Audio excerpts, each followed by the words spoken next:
Welcome back to Water the State. This is our second episode. I just want to thank everyone for the support that we did receive for the first episode. It was absolutely amazing.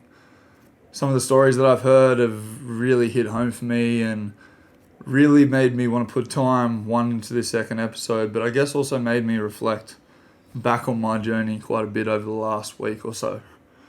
So today's episode, what I want to talk about is probably my first real time in care, my first experience, and then later on in the episode I just want to talk about why it's important for children to be heard from a young age, and also how we're probably more aware than is expected or what people notice. So my first experience into full-time care was with a couple called Heather and Ferg. Heather and Ferg were previously my respite carers for times when mum couldn't take care of me. They're an amazing old couple. They just took time with me and had so much patience. The thing I remember most about them is how they integrated me into their life. Everything they did, I did with them. So if they went out the back to their garden, which was massive, I went with them. If they went to church, I went with them. If they went shopping, I went with them.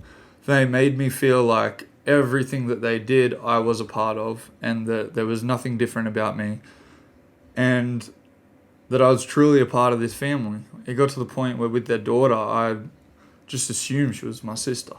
I felt so natural with them.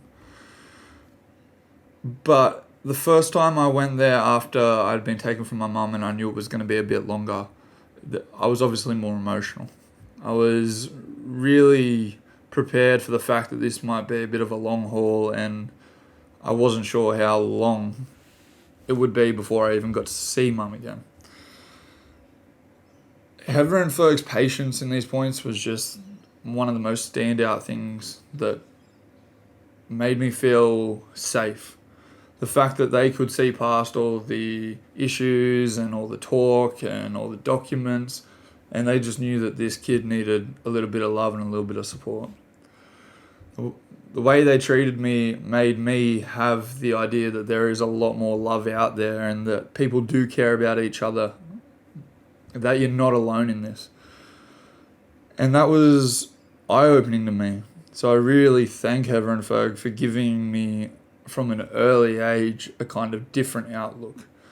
The fact that the lifestyle that my mum and I were living wasn't all there was, that you could have more.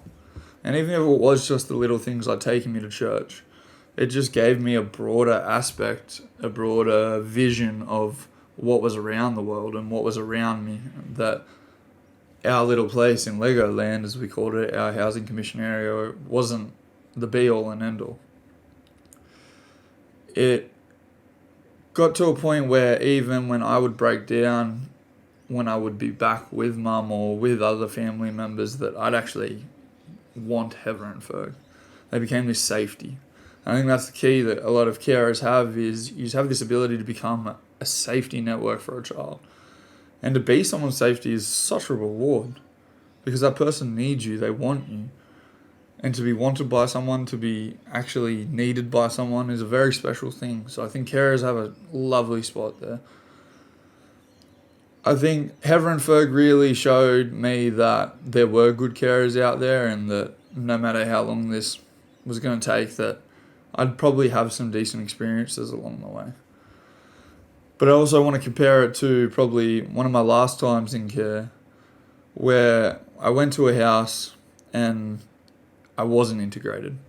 It felt like I was a step below everyone. I was always behind the eight ball. I felt that even if I'd make a simple mistake, something that a child would do, that I would be berated, yelled at, screamed at.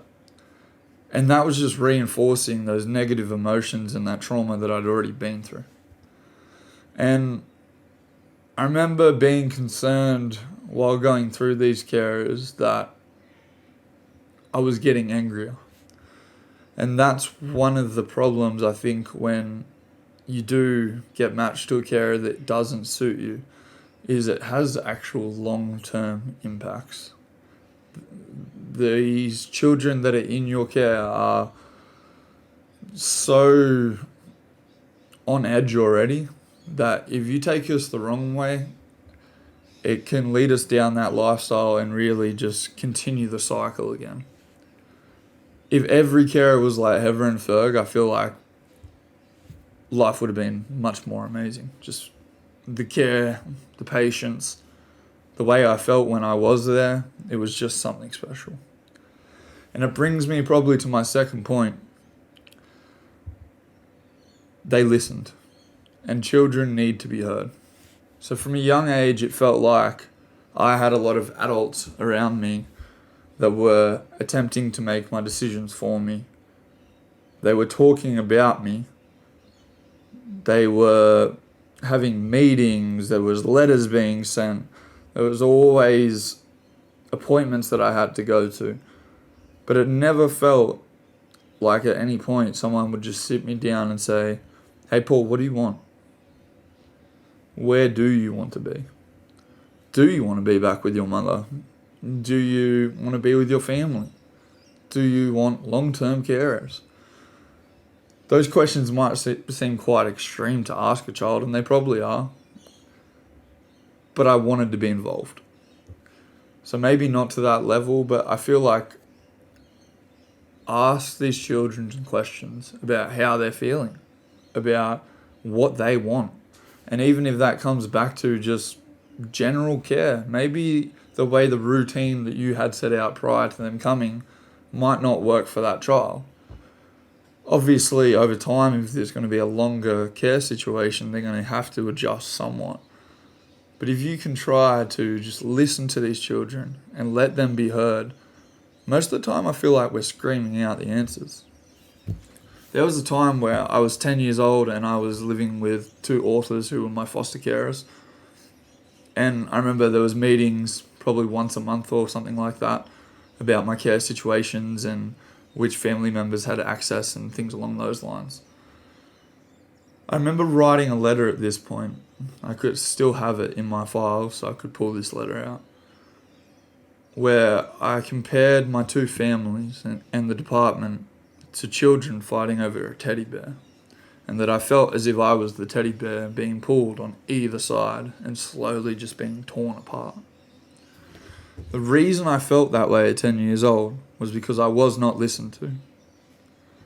I feel that if people would take the time to listen to these children and let them be heard, a lot of the answers to the problems that are out there are already being told. We're just not listening. If you do listen, you can save a child from long-term mental health. You can save a child from long-term trauma. You can save a child from going down that transgenerational dysfunction. If you let them be heard, you can give them an opportunity to express themselves and become who they want to become. We shouldn't have these outlooks like I've already been told, that I'm different because I'm not in jail, I'm not a junkie, or I'm not dead. It upsets me that makes me different. Every child that's in foster care should be expected to do better, to not be any of those things. To give children the opportunity, listen to them. The answers are already being told. They're right in front of us. Now, I plan to release a few more episodes over the coming days. I have struggled with my own mental health, actually going back into some of this stuff. It's brought a lot of things up for me, but I think the message is important. I think the change that we could make is important. I've had some amazing people reach out again and again and again, and I thank you so much. If I have messaged you back, please contact me. If I haven't reached out yet, I am sorry. I plan to hopefully have one more solo episode, and then I'm hoping to have a guest on. And I think that will give us an opportunity to see some different aspects of the system and some other opinions on what's going on currently and where we could go with it. So I appreciate your time. I appreciate everyone tuning in. I appreciate the immense support that we've already received.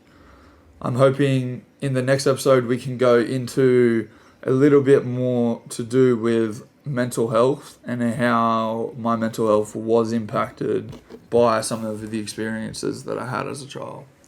So I really appreciate your time and thank you so much.